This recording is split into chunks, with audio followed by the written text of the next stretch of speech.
Shalom teman-teman semua, selamat berjumpa di Kones Channel. Di channel ini Anda akan mendengarkan, bahkan menyaksikan di video-video yang kami akan sajikan, video-video yang terbaik yang akan mengubah hidup Anda dan juga paradigma Anda. Selamat menyaksikan. Kita harus paham bahwa untuk memahami akar daripada kebenaran firman yang benar, yaitu yang akan kita bahas hari ini, kita harus kembali kepada pola akar Ibrani yang benar. Ya, tanpa itu maka kita akan sedikit mendapatkan manfaat atau pengertiannya, karena di dalam akar pola Ibrani yang benar ini sangat kaya raya. Jadi kita harus memilih. Ya, untuk saya tetap akan memilih di dalam akar pola Ibrani karena kekayaannya sungguh luar biasa. Di dalam akar pola Ibrani yang benar, kita juga harus bisa melihat ya 22 huruf Ibrani, karena disinilah kunci di mana Bapak Yahweh berbicara dengan luar biasa. Ya, di mana kita bisa melihat paling tidak mengerti lah ya mengenai Alef sampai Taf, dan di dalamnya juga ada piktograf, yaitu huruf-huruf Ibrani di dalam bentuk gambar. Ya, mulai dari Alef sampai Taf juga sudah bisa lihat untuk piktografnya. Setiap huruf diwakili oleh gambar-gambar tertentu, dan itu berbicara dengan luar biasa di dalam kehidupan kita juga. Selain daripada itu, kebenaran akar pola Ibrani yang Bapak Yahweh sediakan dalam kehidupan kita itu tidak keluar dari yang namanya angka gematria. Ya, dan angka gematria ini adalah angka nilai yang Bapak Yahweh tetapkan supaya kita mendapatkan kepastian.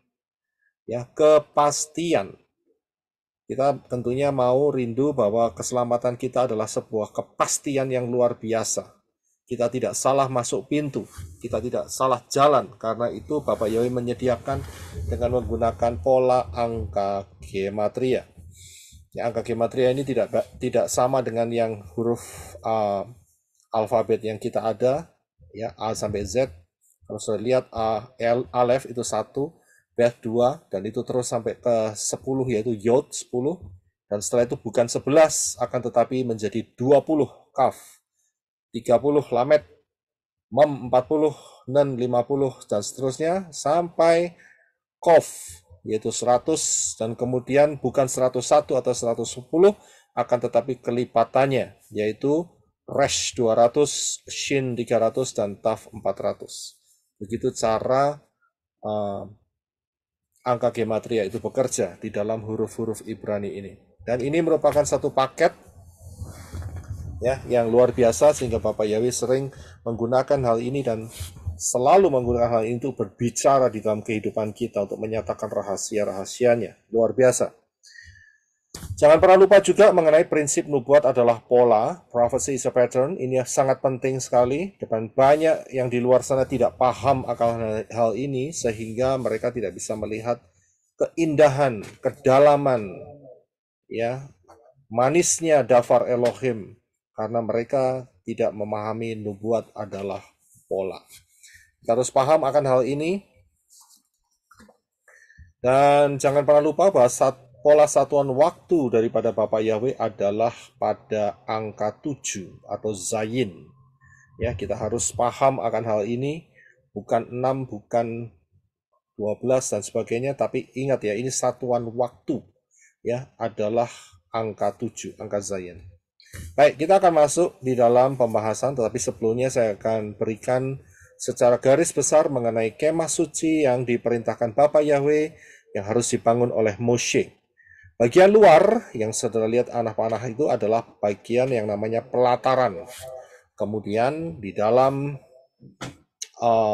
lebih dalam lagi ada yang namanya kemah, ya, kemah pertemuan. Saudara bisa lihat di panah warna merah itu, ya. Jadi pelataran bagian luar, dan kemudian ada bagian yang ditudungi, itu adalah kemah pertemuan. Dan di dalamnya ada dua ruang. Yang pertama adalah ruang kudus yang bagian depan, dan yang paling dalam adalah ruang maha kudus. Kita akan lihat secara bagian. Saudara lihat seperti yang saya beritahukan bahwa di bagian luar itu bernama pelataran. Mereka sebut outer court atau pelataran luar, ya. Dan kemudian di dalam pelataran ini ada dua benda. Yang pertama adalah mezbah korban bakaran, dan yang kedua adalah bejana pembasuhan. Keduanya dibuat dari logam, benda yang dilapisi logam, yaitu tembaga. Setelah itu, di dalam kemah pertemuan, ya, ini ada dua ruangan, seperti yang tadi saya sebutkan. Yang pertama adalah ruang kudus atau ruang suci, dan ruang yang paling dalam, dan di dalamnya, di dalamnya ada tiga benda. Yang pertama adalah menorah, yang kedua adalah meja roti sajian, yang ketiga adalah mezbah dupa, dan yang ruangan yang paling dalam sendiri itu disebut sebagai ruang maha kudus. Dan disinilah ada satu benda, yaitu tabut perjanjian. Kita sudah cukup banyak untuk membahas hal ini, tapi kita akan terus berjalan untuk menyelesaikannya karena banyak hal yang kita bisa mendapatkan pemahaman-pemahaman yang luar biasa dari kemah suci yang dibangun oleh Moshe atas perintah Bapak Yahweh, ya, yang ditunjukkan pada Moshe di atas gunung. Nah, hari ini kita akan melihat mengenai rahasia menorah dan kiamat. Jadi kita akan melihat satu benda, yaitu yang ada di ruang kudus, ya, yang saya lingkari, yaitu menorah. Ya, menorah. Kita akan melihat, kita akan fokus di benda yang satu ini. Ya, kita sebelumnya akan membaca ayat-ayatnya terlebih dahulu, yaitu di dalam Keluaran pasal yang ke-25 ayat 31 sampai 39. Ya, silakan Henok untuk bisa mulai membacanya. Terima kasih. Haruslah engkau membuat sebuah kaki pelita dari emas murni. Haruslah kaki pelita itu dibuat sebagai karya tempaan, alas tumpuannya dan tangkainya, kelopak-kelopaknya, kuntum-kuntumnya, dan bunga-bunganya harus seiras dengannya. Haruslah 6 tangkai tersembul dari rusuk-rusuknya, 3 tangkai kaki pelita dari rusuk yang satu, dan 3 tangkai kaki pelita dari rusuk yang kedua. Haruslah ada 3 kelopak seperti bunga badam pada tangkai yang satu, dengan kuntum dan bunga, dan ada 3 kelopak seperti bunga badam pada tangkai yang lain, dengan kuntum dan bunga. Demikianlah untuk ke-6 tangkai yang menyembul dari kaki pelita itu.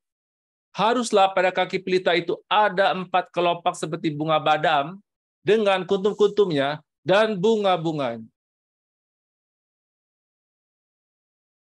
Haruslah 1 kuntum ada di bawah 2 tangkai darinya, 1 kuntum ada di bawah 2 tangkai berikutnya, dan 1 kuntum ada di bawah 2 tangkai berikutnya lagi, sesuai dengan ke-6 tangkai yang menyembul dari kaki pelita itu. Haruslah kuntum-kuntumnya dan tangkai-tangkainya seiras dengannya, semuanya itu harus berupa karya tempaan dari sebongkah emas murni. Haruslah engkau membuat 7 pelita, dan seseorang harus membuat pelita-pelitanya menyala, dan membuatnya bercahaya ke ruang depannya. Haruslah sepit-sepitnya dan nampan-nampannya pun dari emas murni. Haruslah orang membuatnya dari 1 talenta emas murni, beserta semua perkakasnya. Ya, terima kasih. Haleluya.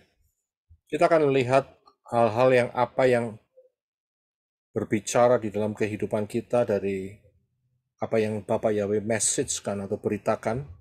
Yang pertama bahwa pelita atau menorah ini, kalau saya lihat, ini adalah menorah yang direkonstruksi oleh Temple Institute yang ada di Yerusalem. Kalau saya lihat yang pernah ke Yerusalem pasti akan melihat benda ini semua.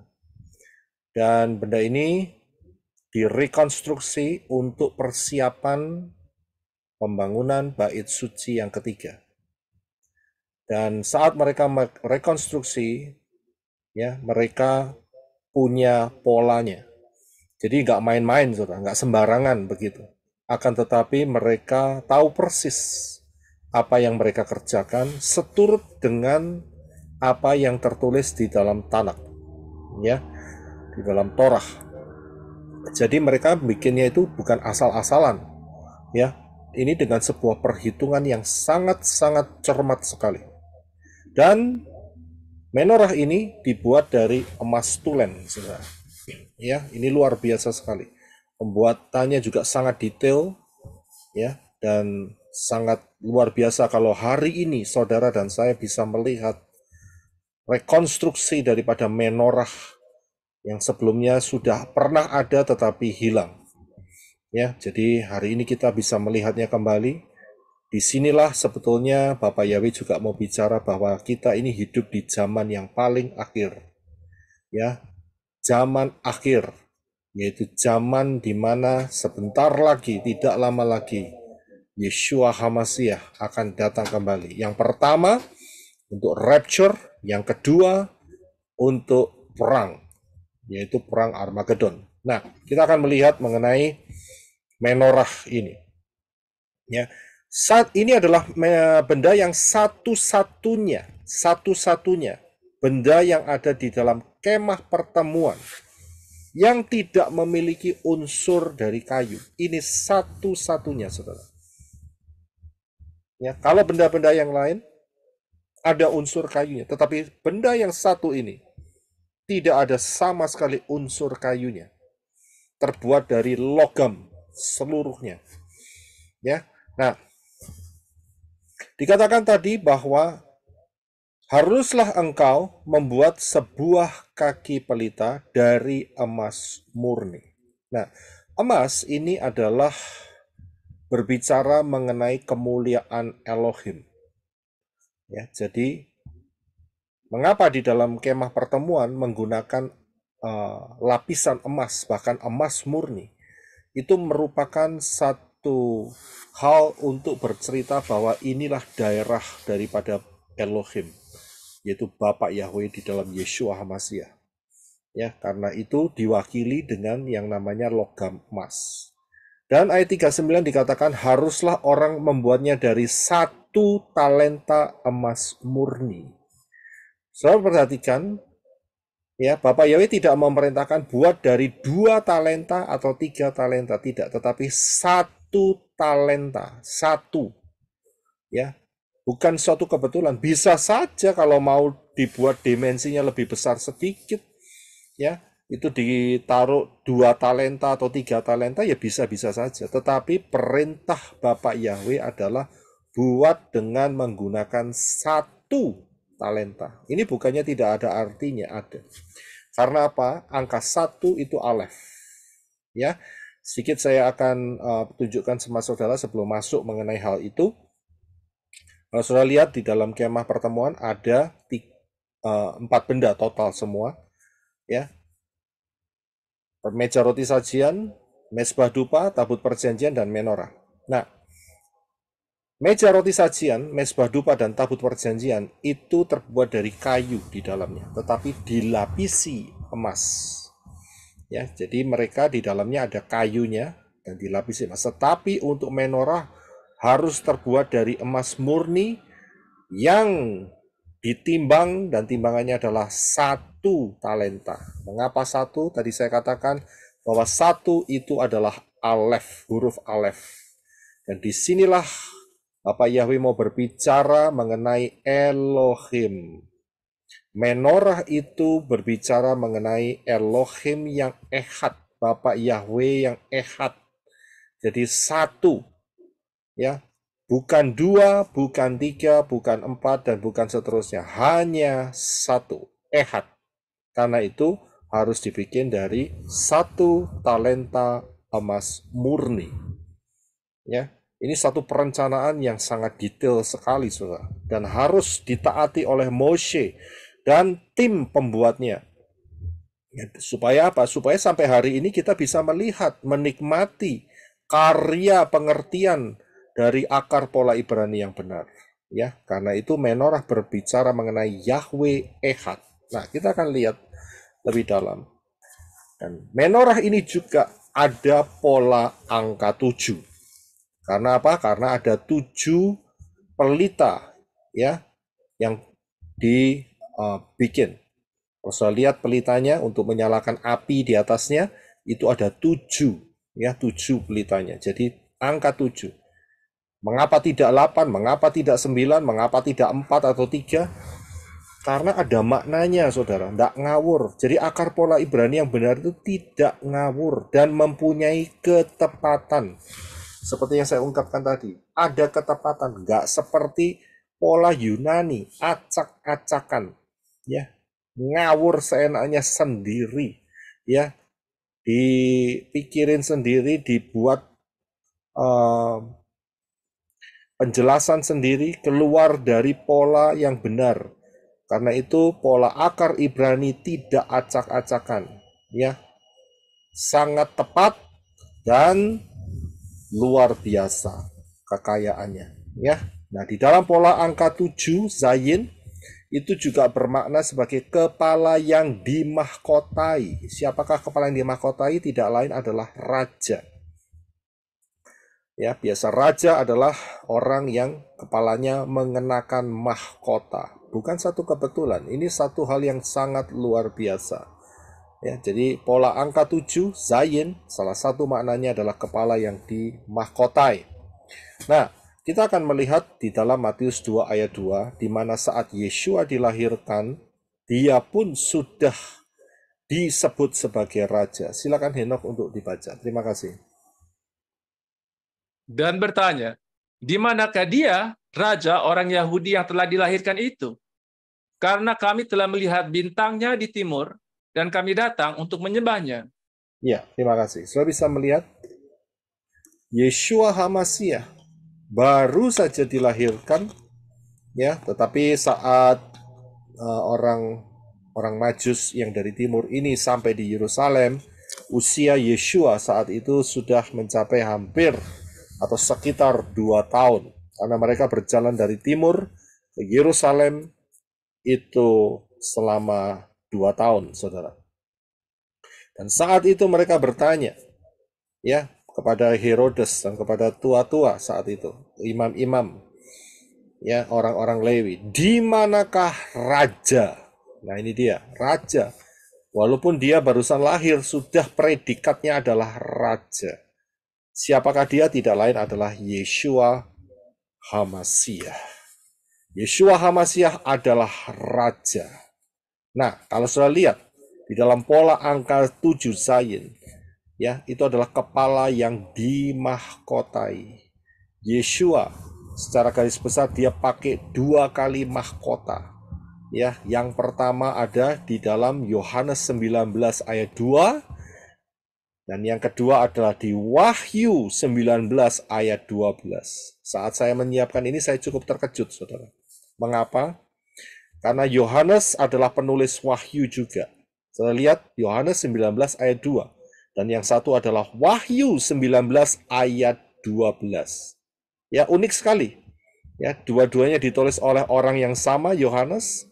Fatsalnya sama, cuman ayatnya beda 1 digit. Yang satu 2, yang satu 12. Coba kita akan baca. Minta tolong Henok untuk bisa membaca di dalam Yohanes 19 ayat 2. Dibaca terlebih dahulu, ya. Bisa dibuka kitab sucinya, dan juga di Wahyu 19 ayat 12. Ini luar biasa. So. Ya, silakan Henok.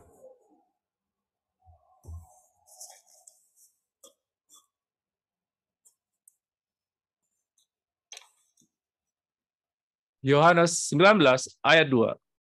Dan setelah menganyam sebuah mahkota dari duri, prajurit-prajurit itu meletakkannya di atas kepalanya dan memakaikan jubah ungu kepadanya.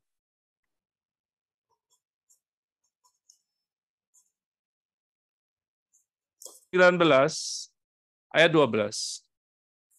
Dan matanya seperti nyala api, dan di atas kepalanya ada banyak mahkota yang mempunyai suatu nama yang tertulis, yang tidak seorang pun mengetahui, kecuali dia sendiri.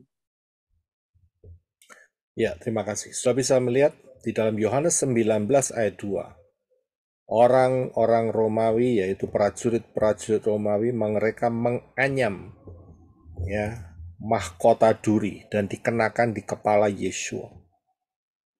Itu mahkota yang pertama. Yang kedua adalah mahkota kemuliaan.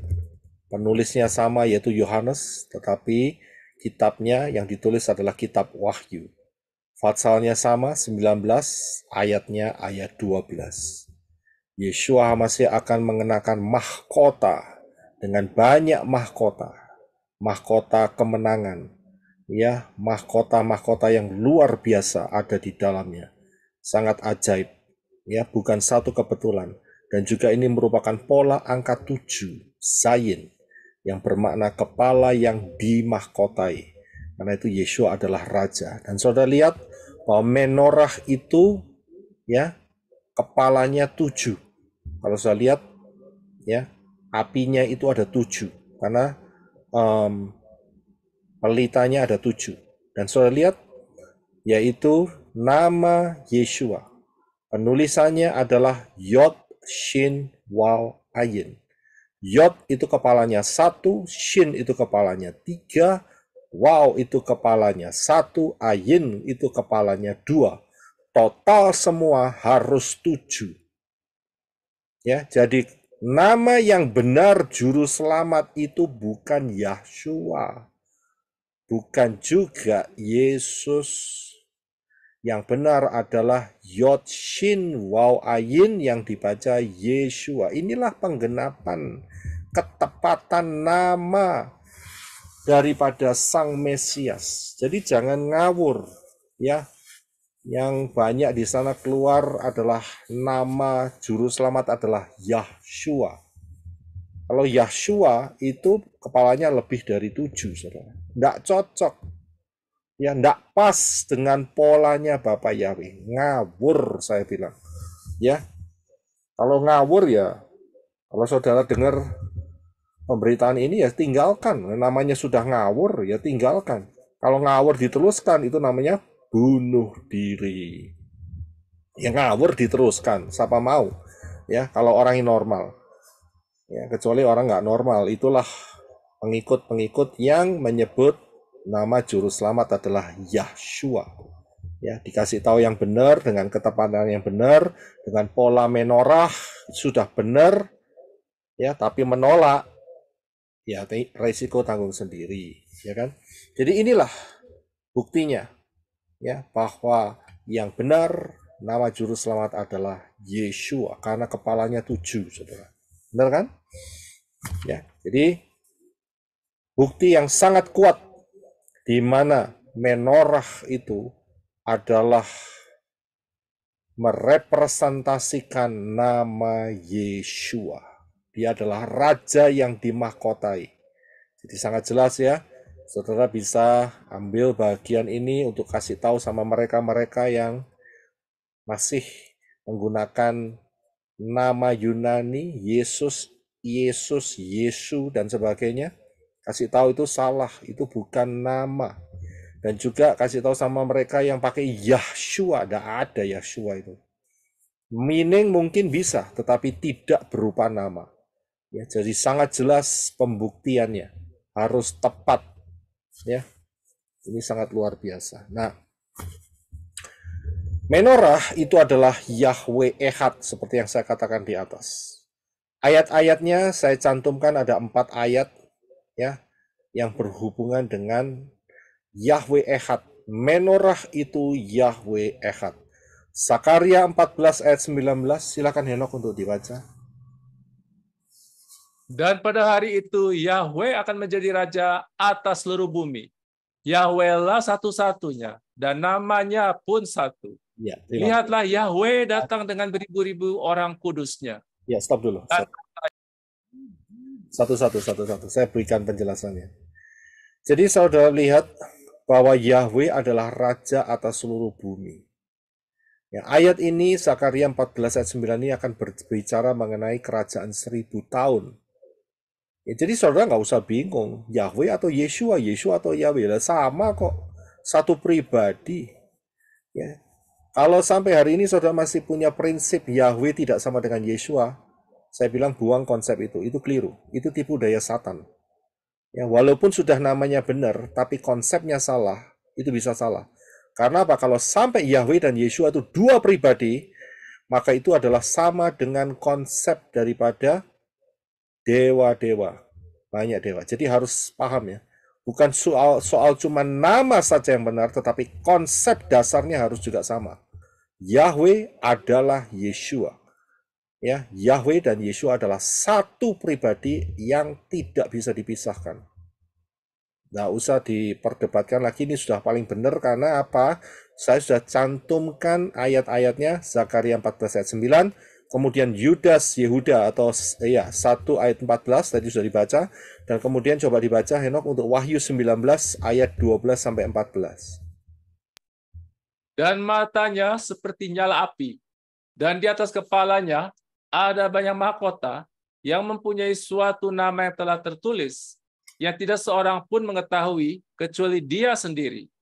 Dan dengan mengenakan jubah yang telah dicelup dengan darah, dan namanya disebut Firman Elohim, dan bala tentara di Syamai mengikuti dia di atas kuda-kuda putih dengan mengenakan linen halus yang putih dan bersih. Ya, terima kasih. Stop dulu sampai di sana. Saudara bisa melihat mengapa nama Yeshua tidak ada di dalam kitab Zakaria atau Yudas? Ya jelas, gampang penjelasannya. Karena belum waktunya. Sebetulnya sudah ada. Tetapi di dalam bentuk kode-kode. Sudah ada. Nama Yeshua sudah ada di dalam Tanakh atau Perjanjian Lama. Ya, karena di dalam bentuk kode. Ya, karena itu di dalam Wahyu jelas siapa yang disebutkan, Wahyu 19 ayat 12 sampai 14. Firman Elohim, namanya adalah Firman Elohim. Ini sebutannya ya, maknanya. Tapi siapakah namanya? Yaitu Yeshua. Yeshua. Kenapa? Karena sudah dinyatakan. Itu saja bedanya. Jadi tidak ada perbedaan antara Yahweh dan Yeshua. Sama. Ya, sangat-sangat jelas. Kalau kita lihat di dalam kitab Yudas. Kitab Yudas yang bilang, ini sudah perjanjian baru atau Brit Kadasa. Lihatlah, Yahweh datang dengan beribu-ribu orang kudusnya. Loh, kok ada ditulis Yeshua? Ya, karena Yudas ini mengutip, ini adalah kalimat yang diucapkan oleh Henok. Ya, Henok hidup di dalam zaman sebelum kedatangan Yeshua dalam Tanakh, bahkan sebelum air bah. Ini adalah kalimatnya Henok, dikutip oleh Yudas Yehuda. Lihatlah, Yahweh datang dengan beribu-ribu orang kudusnya, bukan dengan malaikatnya. Ya, ini berarti kan jelas sekali bahwa Yahweh adalah Yeshua HaMashiach itu sendiri. Ya, jelas. Ya, tidak ada yang bisa dibantah dalam hal ini. Ya, dan kemudian dikatakan di dalam Wahyu 4 ayat 5, ya, Roh Elohim itu bukan 7, bukan, ini hanya manifestasinya saja. Ya, silakan Henok untuk dibaca. Wahyu 4 ayat 5. Terima kasih. Dan dari tata itu keluar kilat dan guntur dan suara-suara, dan 7 lampu api yang dinyalakan di hadapan tata itu. Itulah ketujuh roh Elohim. Iya, terima kasih. Soalnya bisa lihat, bukan roh Elohim ada 7, tidak. Tetapi ini adalah manifestasinya. Roh Elohim adalah rohnya Bapak Yahweh sendiri. Supaya kita paham cara kejar ruah Yahweh Elohim di dalam kehidupan manusia. Ya, karena itu dilihatkan di dalam bentuk menorah. Dan disinilah menorah adalah Yahweh Ehad. Ya, jadi paham. Nah, karena itu simbol yang resmi dan sah ya bagi mempelai Yeshua HaMashiach bukan salib. Karena salib itu adalah alat untuk mengeksekusi, tidak beda jauh dengan guletin yang sebelah kanan atas, ataupun tiang gantungan, ataupun kursi listrik.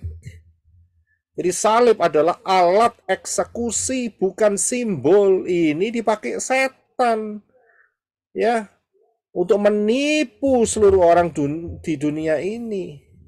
Ya, kenapa setan tidak mau pakai menorah? Nah, ini dia, kita harus tanda tanya di sana. Kenapa?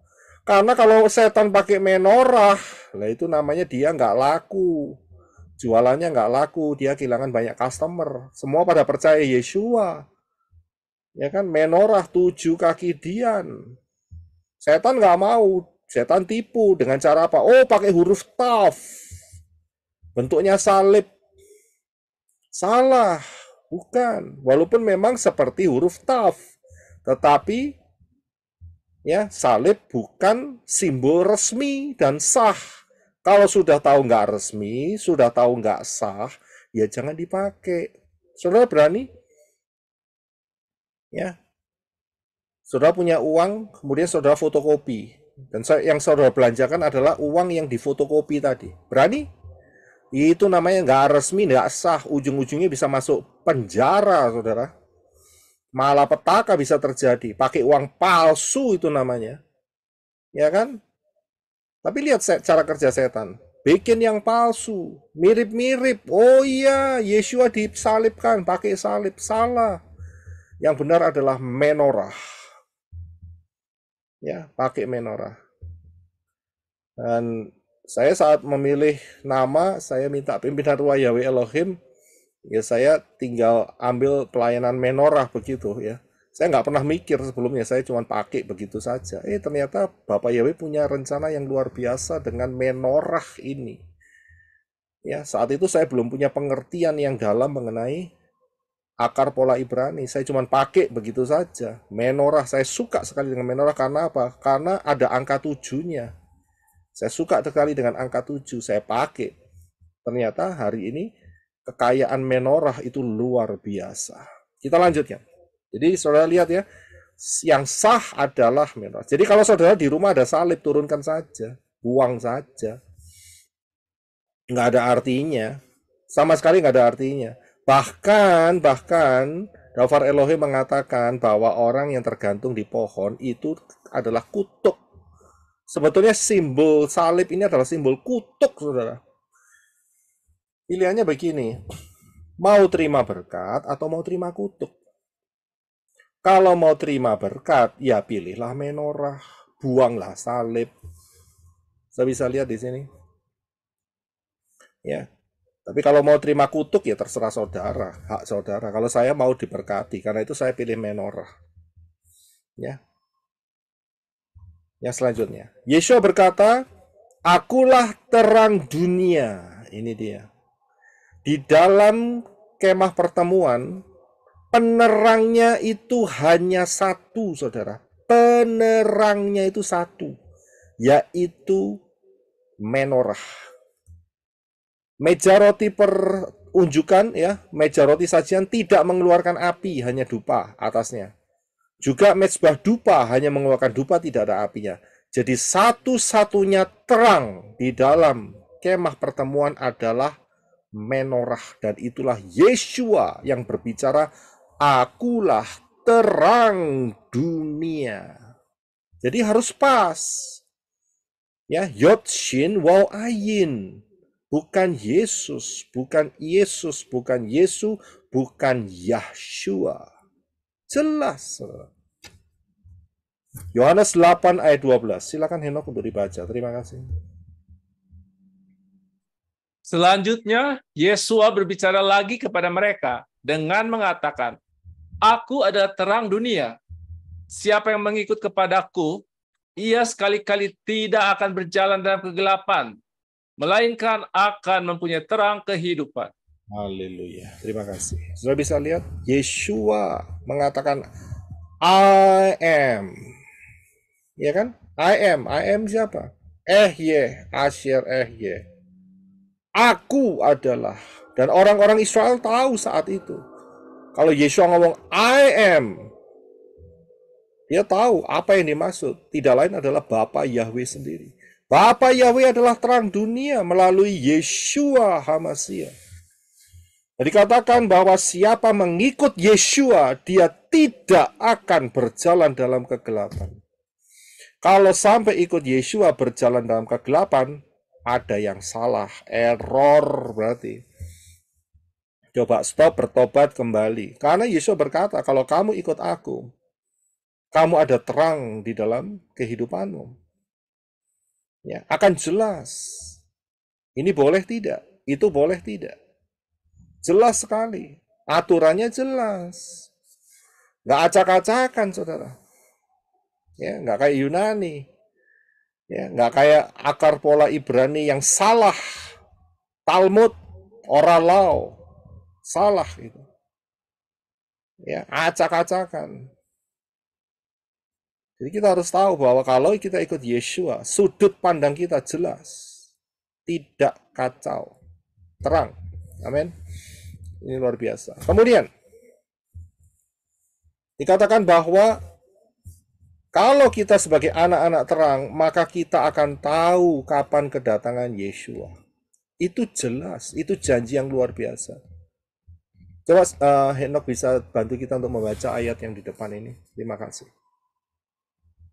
Karena kamu sendiri mengetahui dengan cermat bahwa hari Yahweh datang sedemikian rupa seperti pencuri pada waktu malam.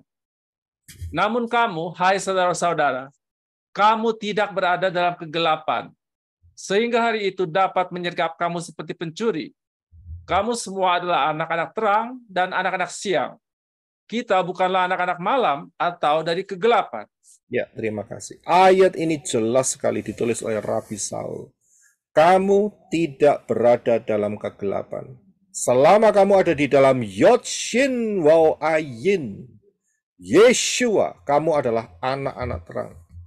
Ya, kalau kamu ada di dalam Yesus, Yeshu, Yahshua, itu sudah melenceng dari pola yang benar. Berarti ada kegelapan di dalamnya. Jelas, ikut Yeshua kamu adalah anak-anak terang, anak-anak siang. Karena itu saat Yahweh datang, yaitu Yeshua datang, kita tahu. Kita tahu, saudara tahu, saya tahu.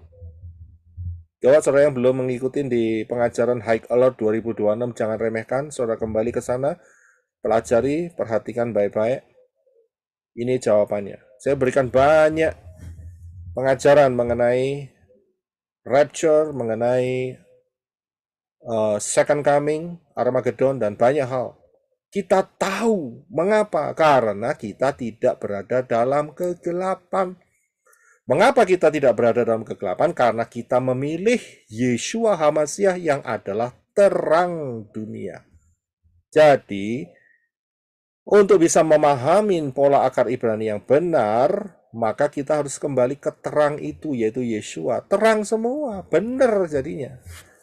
Ya, nggak ngawur, nggak acak-acakan, saudara. Mudah dipahami, ya, tidak sulit. Yang berikutnya, saudara lihat 7 hari raya, bulan ini, ya, kalender Ibrani adalah bulan ke-7, bulan Tisri. Pola angka 7. Ada 7 hari raya.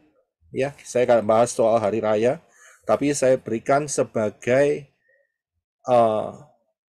perbandingan, bukan perbandingan ya, saudara bisa melihat sama-sama menorahnya. Pola 7-nya sama. Menorah itu 7 kaki dian, 7 pelita. Dan juga ada 7 hari raya yang disahkan Bapa Yahweh. Sudah nggak usah ditambahi, 7 ya 7. Memang ada hari raya yang lain, Hanukkah, ada Purim, ya. Tapi yang lain itu tidak diperintahkan Bapak Yahweh. Seperti Purim, yang bikin adalah Esther, Hadassah. Ya namanya diganti Esther ya. Nama aslinya adalah Hadassah. Ya, tetapi yang diperintahkan di Torah itu hanya 7. Pesah, roti tak beraki, Wasulung, Syafuat Pentakosta, Rosh Hashanah, Nafiri, Yom Teruah, Pendamaian, Yom Kippur, dan Pondok Daun. Jadi 7. Ya, polanya tetap muter-muter ya sama, kembali. Karena udah bener, jadi nggak mungkin salah. Ya, akan kembali ke pola angka 7. Ya. Kemudian, perhatikan bahwa Yeshua adalah pusat atau center kehidupan. Ya, dan sudah bisa temukan ini di satu ayat, yaitu Kejadian 1 ayat 1. Bacanya dari kanan ya, baca dari kanan. Bereshit bara Elohim et ha-shamayim wa et ha-ares. Ini ada 7 kata, saudara. Bereshit bara Elohim et ha-shamayim wa et ha-ares. Ada 7. Ya.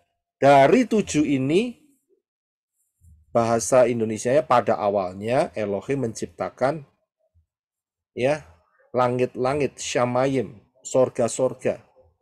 Ya, bukan cuma satu sorganya. Kalau di terjemahan LAI salah, cuma sorga gitu aja.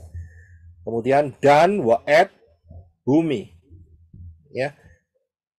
Dari ketujuh kata ini ada satu kata yang tidak diterjemahkan, yaitu kata yang nomor 4, et, dan itu tertulis alef tau.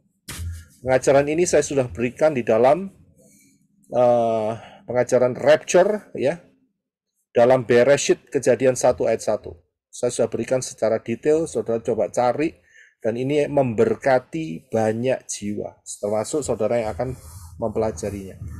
Saya dorong saudara untuk belajar ya dalam pengajaran rapture dalam Bereshit Kejadian 1 ayat 1. Ini luar biasa, saudara, luar biasa. Ya, jadi kalau saya lihat kembali lagi, senternya adalah alef tau. Bacanya dari kanan ya, alef tau. Dan hurufnya adalah huruf angka yang keempat. Ya, angka yang keempat. Nah, ini kembali lagi polanya sama, saudara. Ya. Kalau kita kembali ke pola yang benar, polanya pasti sama. Siapakah alef tau? Yesaya 44 ayat 4. Wahyu 22 ayat 13. Coba bisa Henok baca dua ayat ini. Yesaya 44 ayat 4 dan Wahyu 22 ayat 13. Terima kasih. Ginilah Yahweh, Raja Israel, dan yang menebusnya, Yahweh Sebaot, yaitu semesta alam, berfirman, Akulah yang awal, Alef, dan aku yang akhir, Tav, dan tidak ada Elohim selain aku. Aku adalah Alfa, Alef, dan Omega, Tav, yang pertama Alef, dan yang terkemudian Tav, yang awal Alef, dan yang akhir Tav. Ya, terima kasih. Sudah bisa melihat di sini? Yesaya 44 ayat 4 sama dengan Wahyu 22 ayat 13. Di dalam Yesaya dikatakan Yahweh, di dalam Wahyu dikatakan Yeshua. Jadi sama, Alef Tau. Ya, Yahweh di dalam Yeshua HaMashiach. Itulah Alef Tau. Itulah menorah simbolnya. Ya, Alef Tau. Sudah bisa lihat di sini. Yeshua adalah titik tengah, sentral, pusat kehidupan. Center maksud saya. Center, pusat kehidupan. Yohanes 15 ayat 5. Silakan Nino. Akulah pokok anggur. Kamu adalah ranting-rantingnya. Siapa yang tinggal di dalam aku, dan aku di dalam dia, maka ia menghasilkan buah yang banyak. Karena tanpa aku, kamu tidak dapat melakukan apapun. Ya, terima kasih. Sudah bisa melihat? Tanpa Yeshua, kamu tidak dapat melakukan apapun. Kalau saudara tidak masuk di dalam pola akar Ibrani yang benar, yaitu Yeshua HaMashiach, sama dengan terbuang. Terbuang, jelas ayatnya. Tanpa aku, kamu tidak dapat melakukan apapun. Saudara mau pelayanan seberapa besar, jungkil balik sampai muntah-muntah, Yeshua mengatakan, aku tidak kenal kamu. Kenapa? Karena tidak di dalam pola yang benar. Ya, tanpa Yeshua kamu tidak dapat melakukan apapun. Karena itu Yeshua mengatakan di dalam Matius 7, ya, bukannya orang yang berseru Tuhan, Tuhan akan masuk dalam Syamayim. Hati-hati, ada yang membantah, aku sudah membuat mujizat, membuat ini, membuat itu. Yeshua gampang. Karena orang ini tidak di dalam pola yang benar. Tidak di dalam Yeshua, maka Yeshua bilang, siapa kamu? Aku tidak kenal kamu. Wah, itu kalimat mengerikan, saudara. Sudah berlelah-lelah, berjerih payah, tapi ujung-ujungnya mendengar satu kalimat, siapa kamu? Tidak kenal aku. Itu dia. Kalau tidak mau masuk di dalam Yod Shin Waw Ayin, cuman satu kata, final, yaitu terbuang. Pilih mana? Kalau saya milih Yeshua, Yod Shin Waw Ayin, apa yang saudara kerjakan terhitung semuanya. Ya, terhitung. Menjadi rewards, menjadi upah yang Bapa Yahweh sediakan dalam hidup saudara dan saya untuk kekal selama-lamanya. Karena apa? Karena kita ada di dalam Yeshua. Yeshua ada di dalam kita. Jadi sangat jelas sekali. Yeshua adalah pusat, center kehidupan saudara. Pertanyaannya, siapa yang menjadi pusat atau center kehidupan saudara? Siapa? Anak? Orang tua? Kekayaan? Rumah? Mobil? Uang? Atau siapa? Ya, relasi-relasi bisnis? Siapa yang menjadi center pusat kehidupan saudara? Coba saudara pikirkan pertanyaan ini. Yang selanjutnya, saya berikan kode rahasia kedatangan Yeshua yang pertama dan kedua melalui menorah. Ingat ya, kita lagi bicara soal menorah. Ternyata di dalamnya ada kode rahasia kedatangan Yeshua yang pertama dan yang kedua. Baik, kita akan lihat. Kalau kita lihat di dalam Keluaran 25 ayat 31 sampai 39, ya, sudah baca tadi ya. Nah, di sini dikatakan bahwa ayat 32 haruslah 6 tangkai tersembul dari rusuk-rusuknya. 3 tangkai kaki pelita dari rusuk yang satu, dan 3 tangkai kaki pelita dari rusuk yang kedua. Saya bisa lihat? Kalau saudara meraba di daerah perut dada saudara, saudara punya rusuk kan? Ada berapa sisi? Pasti 2. Rusuk sebelah kanan dan rusuk sebelah kiri. Itu maksudnya. Gampang kan?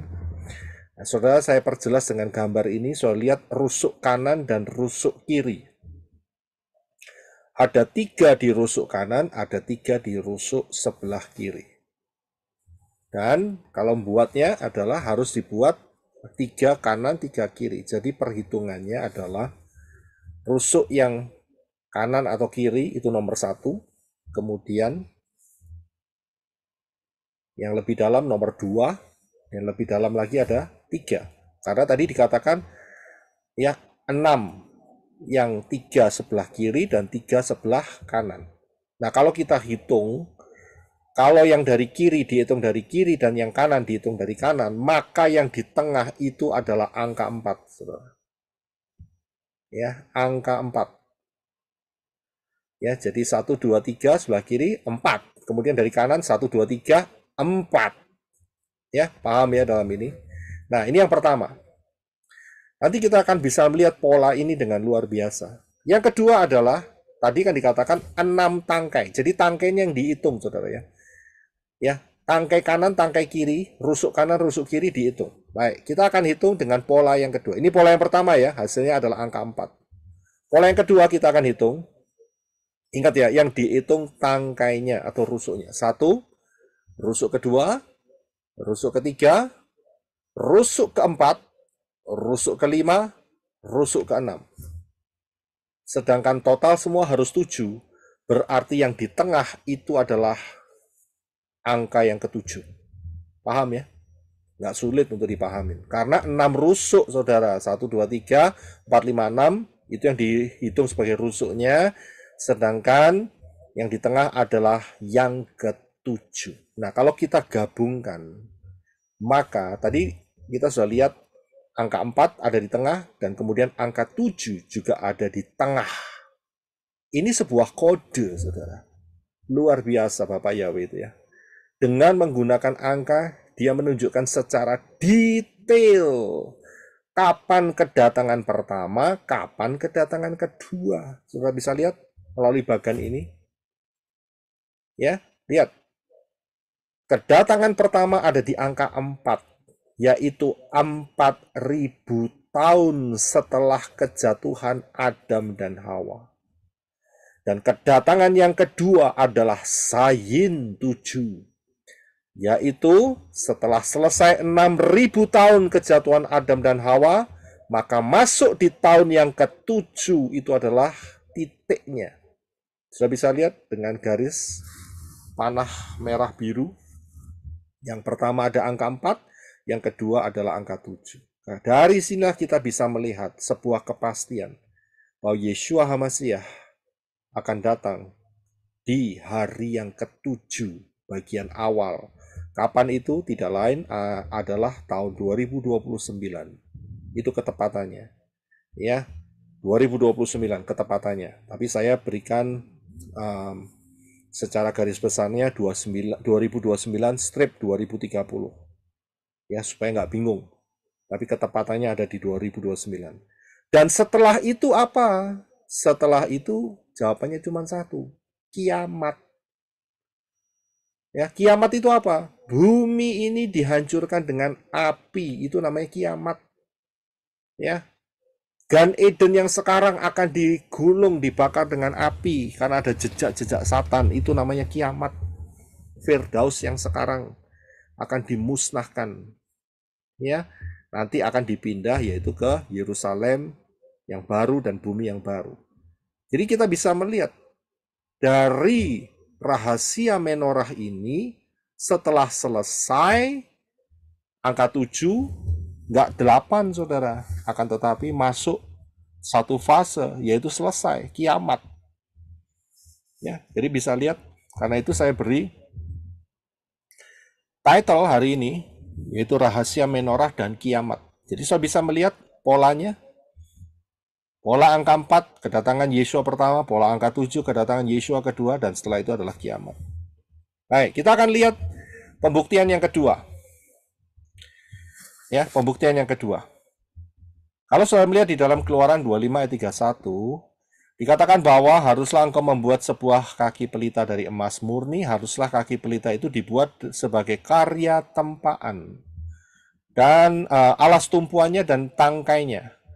Kelopak-kelopaknya, perhatikan yang saya garis bawahi merah ya, dengan huruf-huruf merah.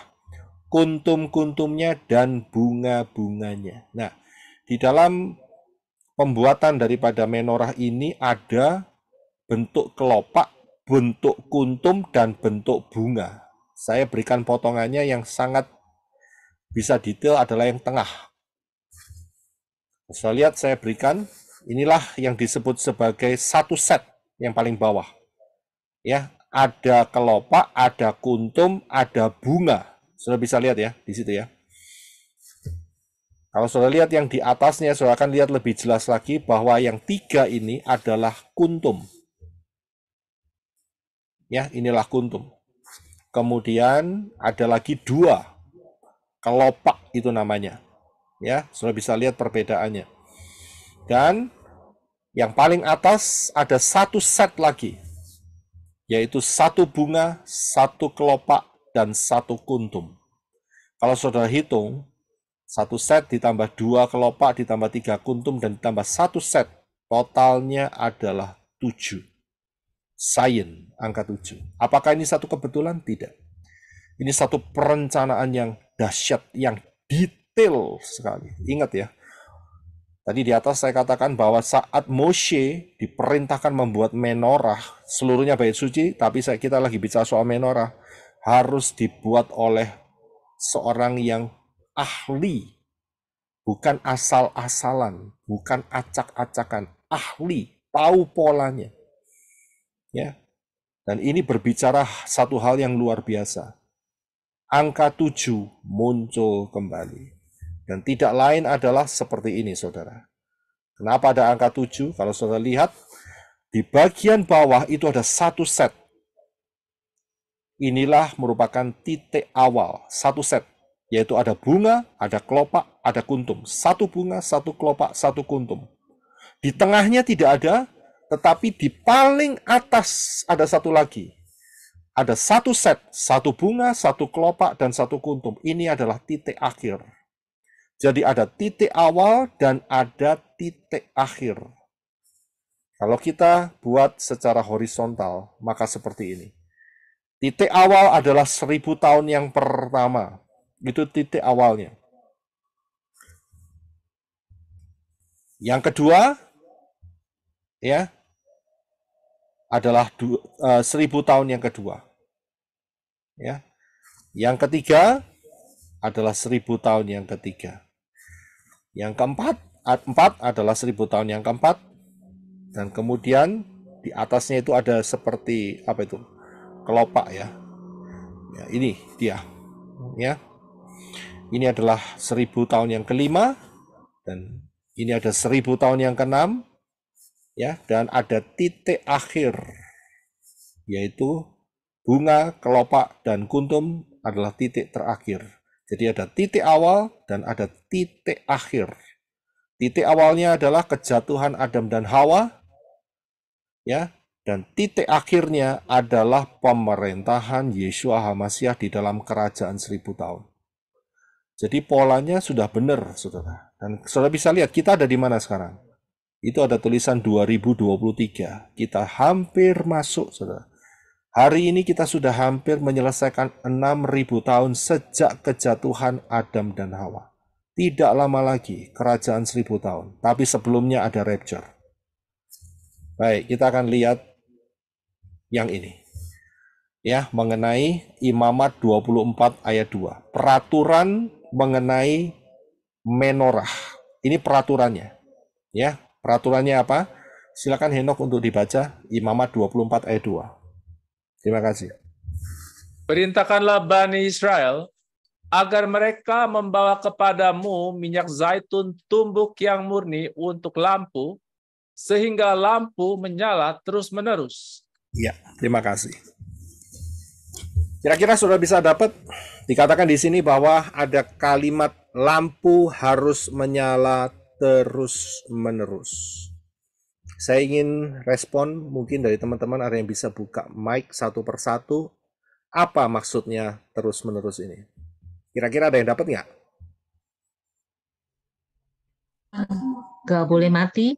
Nggak boleh mati, betul, terus-menerus. Apalagi? Untuk kita dapat hidup di dalam Dia terus, Pak. Untuk kita dapat hidup dalam Dia terus. Oke, kita tampung dulu. Terus, ada lagi? Menjadi terang. Menjadi terang. Berjaga-jaga, Pak. Berjaga-jaga. Menyala-nyala. Minyak zaitun itu seperti firman Elohim yang harus selalu kita iniin, Pak. Harus kita selalu baca, selalu laksanakan, selalu iniin, Pak. Iya, firman. Ada lagi? Kira-kira mau ngomong soal apa ini? Lampu menyala terus-menerus. Bicara kehidupan yang harus terus hidup, Pak. Terus hidup. Iya. Bicara tentang iman, Pak. Iman kita menunggu Yeshua. Iya.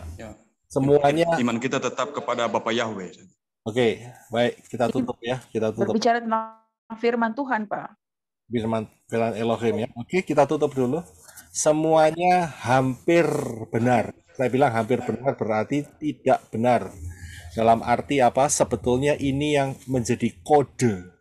Kalau saudara perhatikan, ya terima kasih untuk jawabannya semua. Paling tidak saya harus bisa tahu respon saudara mengenai hal ini. Kalau sudah lihat tadi kan ada titik awal, ada titik akhir. Ya, masih ingat ya? Ada titik awal, ini yang sebelumnya nih. Ya, titik awal sama titik akhir. Nah, lampu ini yang harus menyala itu tidak boleh padam. Dan inilah adalah stage terakhir. Ya, posisi terakhir setelah titik terakhir. Kalau dari gambar ini saudara pasti gampang bisa melihatnya. Terakhirnya apa? Titik terakhir adalah kerajaan 1000 tahun. Dan setelah itu apa? Setelah itu peraturannya harus tetap menyala. Yang pertama adalah Wahyu 21 ayat 23.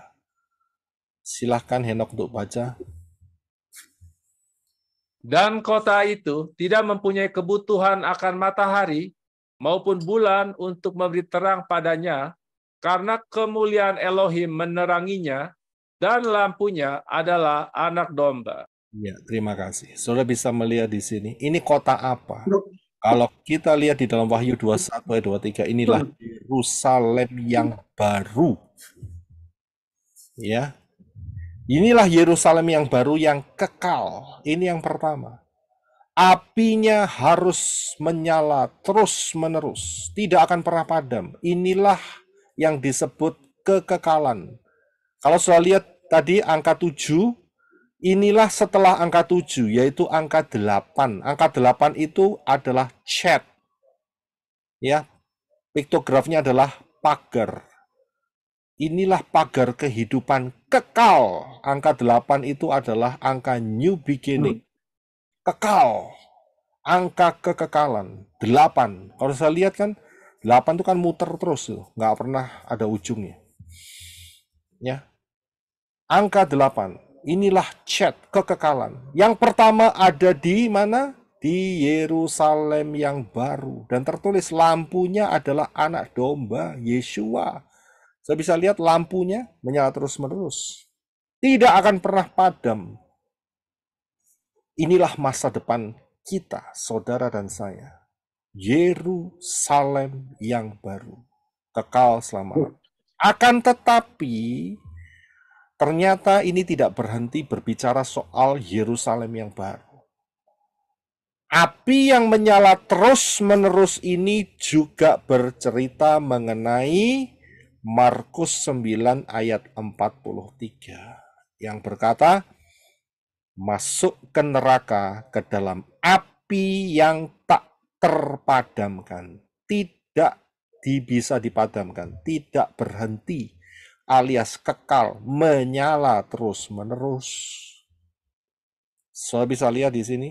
Dari sini kita bisa melihat. Ya, mundur sedikit. So bisa lihat di titik akhir sebelah kanan, setelah itu ada apa? Yang di atas sendiri ada Yerusalem baru, yang di bawah ada kiamat. Ya, yaitu lautan api setelah itu. Jadi sangat-sangat jelas sekali bahwa setelah masa kerajaan 1000 tahun, ya kehidupan ini nggak muter lagi. Ya, ada yang mempunyai pandangan reinkarnasi. Nanti kalau jadi manusia agak jahat, jadi begitu dilahirkan kembali, ya dijadikan macan, begitu. Macannya kemudian ditembak mati. Karena macannya saat itu belum sempat berbuat dosa, ya, jadi agak baik, maka dilahirkan kembali jadi anjing. Ya, anjingnya ternyata galak, suka gigit, dibunuh, akhirnya jadi kecoa. Ya kan, akhirnya diinjek orang, mati sekalian. Itu pengajaran ngawur. Ya, pengajaran pola amburadul. Tidak mempunyai dasar apa-apa, hanya tipuan, setan yang bikin itu semua. Yang benar adalah setelah masa kerajaan 1000 tahun. Ada masa kekal selama-lamanya. Mau di mana? Mau di Yerusalem baru atau mau di Gehenna, lautan api. Pilihan ada di tangan saudara. Saya memilih pola yang benar, yaitu Yeshua HaMashiach, Yod Shin Waw Ayin, yang akan membawa saya, seluruh keluarga, seluruh tim, dan bagi saudara yang mau, ya, pimpin dibentuk, ya, menjadi seperti Yeshua. Ku mau sepertimu, Yeshua. Sudah tahu lagu itu? Kita mau seperti Yeshua. Ingat, cara membuat daripada menorah ini harus ditempa. Bukan dielus-elus. Ngerti ya maksudnya? Harus ditempa. Baru terbentuk. Pertanyaannya, saudara mau ditempa atau tidak untuk dijadikan menorah? Ya, Yeshua mengatakan, kamulah terang dunia. Itu Yeshua berbicara soal kamulah menorah juga. Tapi untuk menjadi menorah, saudara harus ditempa. Ya, harus dibentuk secara detail. Nah, kalau nggak mau ditempa, ya, ditempa sedikit, kemudian keras hati, mata ujung daripada apa itu namanya, alat penempannya putus, patah, ya, itu namanya keras hati, nggak mau ditempa, nggak mau diarahkan, seenaknya sendiri. Siapa di antara saudara yang pernah tahu kalau mau masuk ABRI atau angkatan bersenjata, itu pasti yang laki digundul dulu. Kemudian setelah itu masuk di satu arena, yaitu dipelonco. Tahu ya dipelonco ya? Ya kan? Harus kalau salah disuruh push up. Ya kan? Itu untuk apa itu semua? Kalau salah dimarah-marahin. Tujuannya untuk apa? Untuk supaya mentalnya ditempa. Iya, minta tolong bisa di mute dulu ya. Jadi untuk ditempa, supaya bisa punya mental yang kuat. Bukan mental gabus, saudara. Ya, bukan mental bombongan. Ya, diangkat-angkat. Bukan mental kerupuk, saudara ya. Diinjek langsung penyet begitu ya. Remuk begitu, tidak. Harus punya mental yang kuat. Ya. Kebanyakan apa yang terjadi? Anak-anak Bapak Yahweh tidak mau diproses tapi minta mahkota. Kira-kira bisa dapat nggak gitu aja?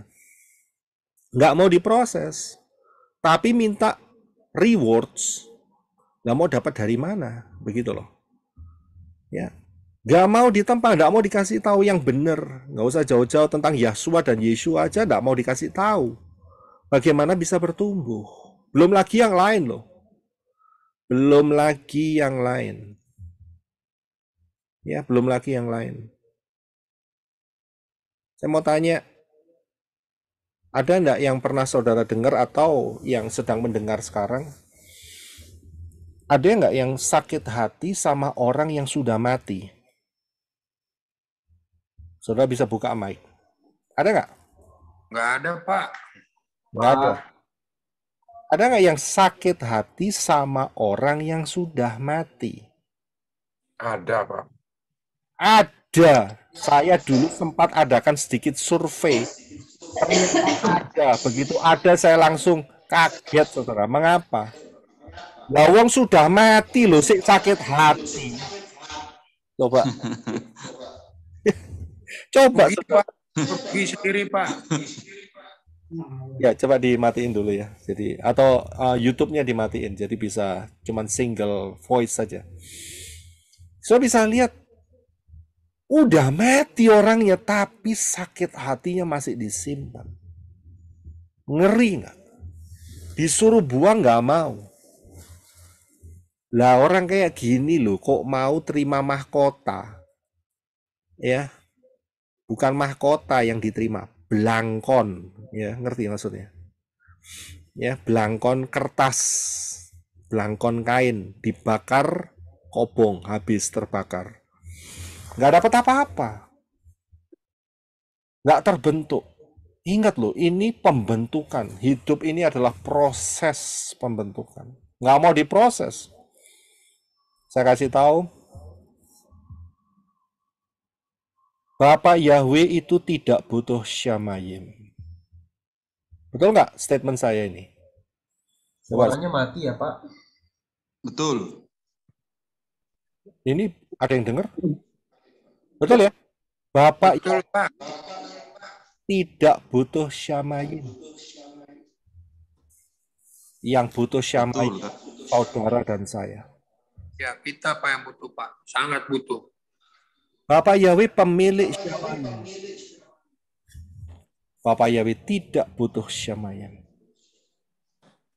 Saudara dan saya yang butuh syamayim. Karena itu yang harus dibentuk bukan Bapak Yahweh.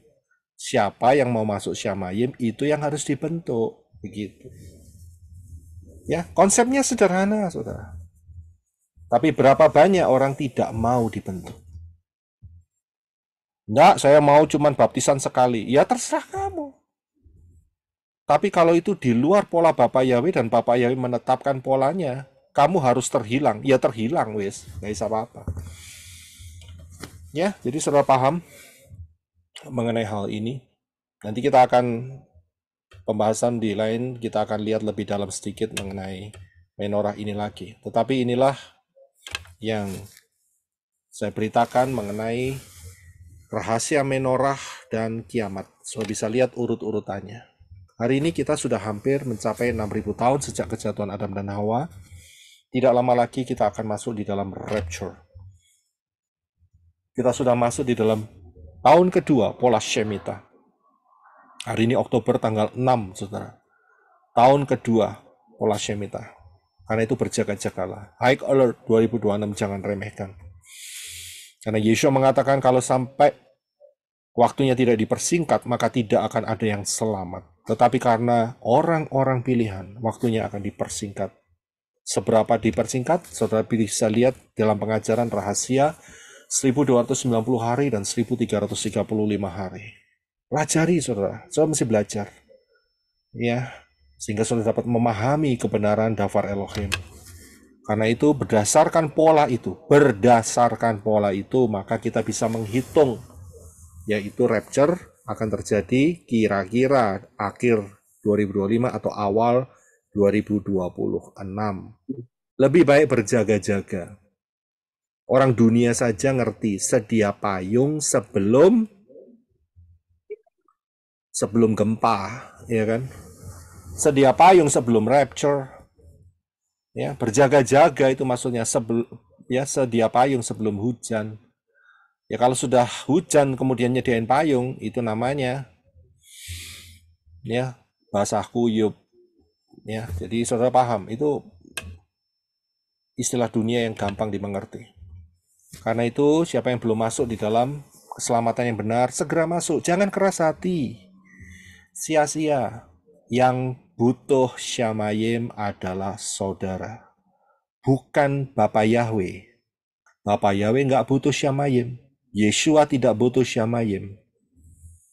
Kalau tidak masuk Syamayim, yang rugi bukan Bapak Yahweh, yang rugi bukan Yeshua, yang rugi adalah diri saudara sendiri. Kenapa tidak mau taat? Itu saja jawabannya. Karena keselamatan dari bangsa Yahudi, Yeshua adalah orang Yahudi. Ya, jangan ngotot. Ini barusan ada klip yang baru keluar. Ya, yang satu memberitakan nama Yesus, yang satu orang Islam. Orang Islam yang ngerti, ya, bahwa namanya bukan Yesus, bukan Jesus, tapi yang si Kristen ngotot, ya kan? Nah ini dia, orang Islamnya lebih ngerti, kan itu namanya malu-maluin, saudara. Lucu jadinya, ya. Tapi tidak berlaku buat saudara dan saya, karena kita mengenal pintu yang benar adalah Yod Shin Waw Ayin, Yeshua. Karena barang siapa berseru dalam nama Yahweh akan diselamatkan. Setelah itu jangan keras hati, masuk dalam baptisan pembaharuan di dalam nama yang benar. Jangan nama yang salah. Bukan Yehova, bukan Yahoba, bukan Yahshua, tetapi Yahweh di dalam Yeshua. Ya, jadi saudara harus paham. Kemudian ikutin akar pola Ibrani yang benar, tinggalkan tradisi-tradisi yang syarat dengan penyembahan berhala. Nggak ada untungnya. Bapak Yahweh nggak suka. Kalau saudara masih suka Natalan, ya, Chinese New Year, Imlek, ya, kemudian masih suka yang namanya Rabu Abu dan sebagainya. Itu seperti orang-orang itu makan kotoran kembali. Jadi sudah dibersihkan, sudah bersih total, ya, lewat baptisan pembaharuan. Begitu lihat ada tai anjing, dimakan lagi. Itu orang persis seperti itu. Ada tai kebo, dimakan lagi. Ya. Jadi orang itu tidak menghargai karya keselamatan daripada Bapa Yahweh dalam Yeshua. Itu gambaran yang paling jelas itu seperti itu. Sudah dibersihkan, sudah dibuat baik, sudah dibuat luar biasa, masih makanannya dari tong sampah. Itu dia. Orang yang melakukan tradisi-tradisi, ya, yang di luar daripada ketetapan Bapak Yahweh. Menjijikkan. menjijikkan. Ya, sudah kenal Bapak Yahweh, sudah baptisan, Natalan. Waduh, ngeri, ya, ngeri sekali. Dan kemudian berjalan dengan Bapak Yahweh dalam Yeshua, setialah sampai mati. Bukan sampai mati, sorry. Ya kalau masih ada kesempatan untuk dapat rapture, ya harus minta rapture. Karena rapture sudah tidak lama lagi.